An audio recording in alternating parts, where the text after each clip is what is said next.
Ke Bang Noel, menurut PDIP, Pak Jokowi menyalahgunakan kekuasaannya, mengintervensi MK sehingga merusak demokrasi. Tanggapan Anda, Bang Noel? Itu kapan mengintervensi kekuasaan? Saat PDI masih mendukung Pak Jokowi atau tidak? Pertanyaan itu penting. Artinya yang melanggar Pak Jokowinya atau partai yang mendukungnya. Karena kalau secara etik dan moral seharusnya yang harus disangsi itu partai yang mendukung beliau, bukannya Pak Jokowinya. Maksud saya logika politiknya jangan terbolak-balik. Sama itu kedua, saya rasa apa yang dilakukan oleh PDIP itu kesalahan besar. Kesalahan besar kenapa? Kalau seandainya ini partai besar, dia biarkan aja udah, ngapain gitu loh. Artinya Pak Jokowi ini adalah sosok yang masih diperhitungkan di mata PDIP. Dengan pemecatan ini memperkuat bahwa Jokowi ini adalah orang yang luar biasa di mata PDIP. Karena kenapa? Di luar sana itu bermacam-macam karpet. Ada karpet kuning, karpet merah, karpet biru, karpet putih sedang menunggu Pak Jokowi. Artinya ya Pak Jokowi disambut di luar sana. Kemudian dia berpartai atau tidak itu kan hak konstitusi beliau. Itu kita kan tidak mau Indonesia ini hanya melahirkan tiran-tiran baru ketika beda pandangan politik kita habisi. Dan ini kan tradisi demokrasi yang tidak bagus. Walaupun betul tadi dibilang Ciko, ini persoalan internal PDIP. Betul kita hormatin soal internalnya. Tapi malah sepertinya melempar sesuatu yang tidak baik ke wajah PDIP sendiri sebagai PDIP partai yang selalu menggaungkan dengan slogan-slogan demokrasinya. Karena kan kita mau ke sana malah PDIP ini menjadi pelopor demokrasi. Karena saya juga dulu berjuang bersama di PDIP. Lantas tadi kawan-kawan yang tadi projo juga itu juga berjuang dulu di PDIP. Artinya kita tahulah. Artinya kita mau punya semangat demokrasi ini malah jangan dihinakan. Biar Indonesia ke depan ini lebih dewasa dalam menjalankan pilihan-pilihan demokrasinya, pilihan-pilihan demokratiknya. Kita tidak mau malah membuat demokrasi kita terpuruk ke depan.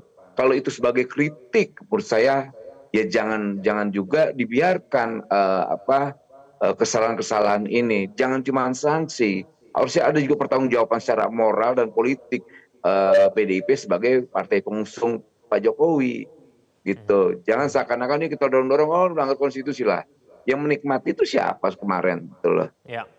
Kan biar gimana pun PDIP punya dampak elektoral dengan usungan PDIP terhadap Pak Jokowi. Maksud saya jangan seperti kacang lupa kulitnya, kira-kira begitu. Bang Gege, apakah ini merugikan PDIP sendiri mengenai pemecatan Jokowi ini? Sebelum sampai ke sana, saya mau agak sedikit berpikir berbeda dengan mengatakan bahwa ini memang perlu dilakukan pemecatan ini oleh PDI Perjuangan setidaknya untuk ke masa depan ya. Nanti kalau terjadi keadaan yang sama, ada seseorang yang didukung sebagai calon presiden atau dalam 27 nama itu kan ada calon gubernur atau calon wali kota lah begitu ya, atau calon bupati. Kemudian tiba-tiba tidak lagi mendukung yang merupakan calon dari partainya. Dan itu baik sesuai ADART maupun tadi ya etik ataupun kebiasaan-kebiasaan dalam komunikasi politik yang memang diberhentikan gitu. Tapi dalam level presiden, Egan dan para pemirsa, ini baru pertama kali terjadi kan?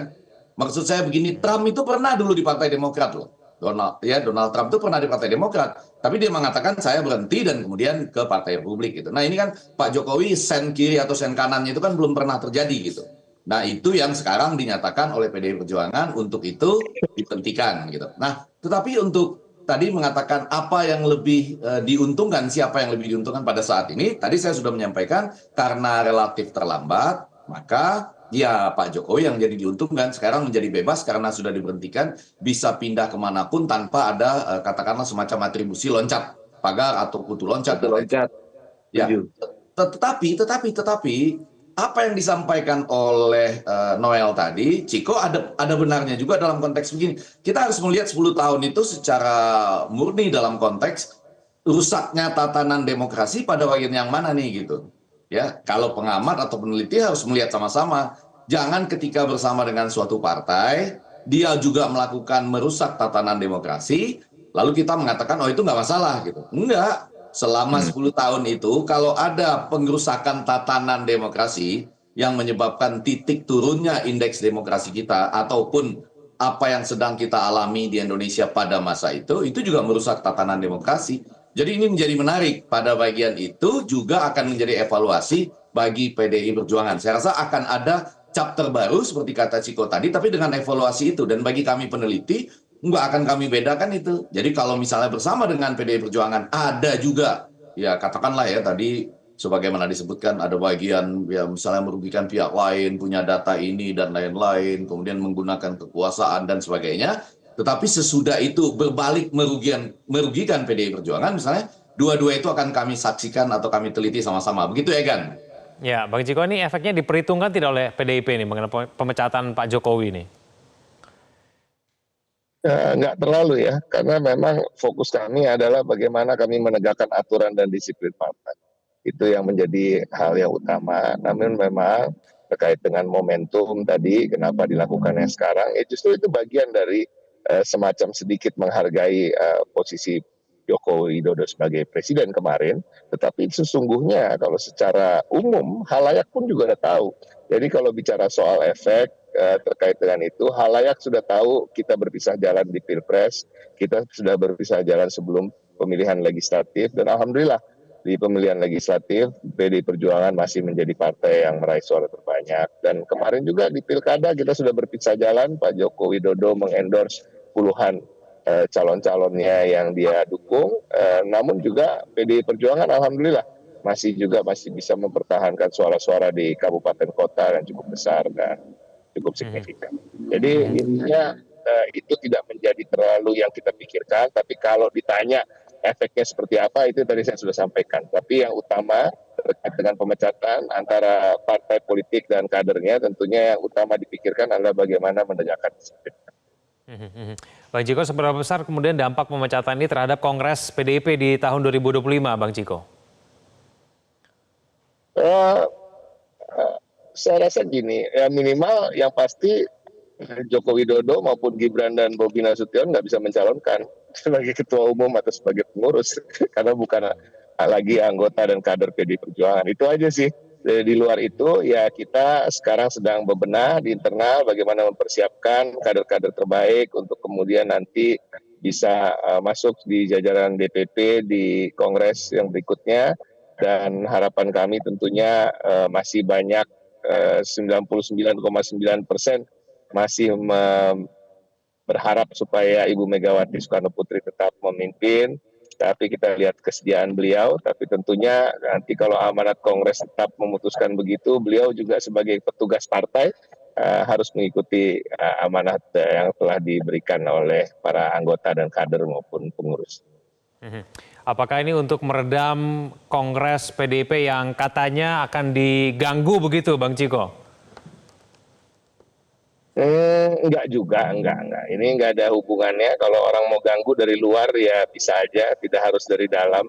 Jadi biasanya gangguan itu justru dari eksternal. Tapi saya ingin menekankan bahwa semua partai politik yang menjelang Kongres atau Munas atau apapun sebutannya itu biasanya memang selalu ada gangguan-gangguan.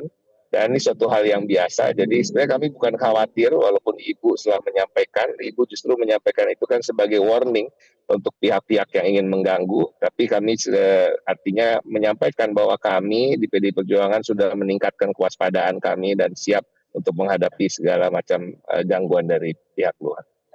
Baik, Bang Noel, Jokowi Mania ini sudah menangkap tidak sih Pak Jokowi ini mau kemana nanti? Karena juga jadi perbincangan juga nih. Oh gitu, yang pasti Pak Jokowi akan mencalonkan ketua umum PDIP Perjuangan. Dia akan menyalonkan. Menyalonkan orang lain atau menyalonkan diri sendiri nih? Ya antara dua, dia menyalonkan temannya yang ada di PDIP atau dia menyalonkan dirinya di PDIP. Iya. Karena gini, kan terkadang nih orang bicara lebih populer Noel di PDI Perjuangan daripada Jokowi itu. Enggak juga. Jadi gini, ini kan tadi menarik sekali ada soal pernyataan soal kedisiplinan partai. Ini pertanyaannya Jokowi yang tidak disiplin atau partainya yang tidak disiplin. Karena gini, kalau dia menegakkan disiplin partai saat Jokowi berkuasa, ada pelanggaran-pelanggaran nilai-nilai partai yang sebetulnya partai bisa melakukan penegakan aturan partai. Kenapa tidak langsung saat itu PDIP sebagai pendukung Jokowi, kenapa tidak langsung dipecat bahwa kami tidak lagi bertanggung jawab terhadap pemerintahan Jokowi. Kami tidak punya tanggung jawab lagi secara moral dan politik. Gitu dong. Kenapa setelah ada lengser baru ada pernyataan ada penyimpangan dan sebagainya. Itu kan tidak fair. Oke. Nah itu Ya. yang kita inginkan. Kalau partai ini punya disiplin partai, dia lakukan saat dia berkuasa. Karena siapa? Jokowi saat berkuasa itu usungan di PDIP. Oke. Gitu loh. Bukan Pak Jokowi tidak bisa mengusungkan dirinya loh. Harus diperhatiin. Artinya melihat sejarah itu biar kita logikanya itu tidak lari-lari atau tidak lompat-lompat gitu loh. Biar kita Oke. tidak saling menyalahkan. Baik. Oke, nanti kita akan tunggu ya kemudian Pak Jokowi akan kemana. Terima kasih Bang Noel, Bang Ciko, Bang Ege sudah bergabung bersama kami di Prime Time News. Selamat malam semuanya. Jelajahi cara baru mendapatkan informasi. Download Metro TV Extend sekarang.